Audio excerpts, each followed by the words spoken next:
হাওড়া হাটে ট্রেড সেন্টারে এক মর্মান্তিক দুর্ঘটনা। বহুতলের উপর থেকে লোহার পাইপ পড়ে মৃত্যু দুই ব্যক্তির।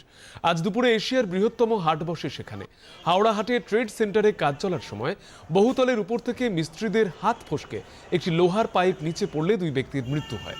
খবর পেয়ে ঘটনাস্থলে যান হাওড়ার পুলিশ কমিশনার আকাশ মাঘারিয়া। তিনি জানান, বিষয়টি খতিয়ে দেখা হচ্ছে। এখানে উপরে কনস্ট্রাকশনের কাজ চলছিল। মোটামুটি 1.5 ঘন্টা আগে উপর থেকে একটা স্ল্যাব পড়ে ওই স্ল্যাবের চাপা দিয়ে দুজন লোক ইনজার্ড হয়। যখন আমরা হসপিটাল নিয়ে গেছি ওরা মারা গেছে। তো ইটস ভেরি আনফর্চুনেট কি একটা ইনসিডেন্ট হয়েছে। এবার আমরা ইনভেস্টিগেট করে দেখছি কি এটাতে কার কি নেগলিজেন্স আছে, ভুলভ্রান্তি আছে। আমরা একদম স্ট্রং স্টেপ নেব। এই যেখানে নেগলিজেন্স হয়েছে সেটা উপরে কড়া পদক্ষেপ নেওয়া হবে।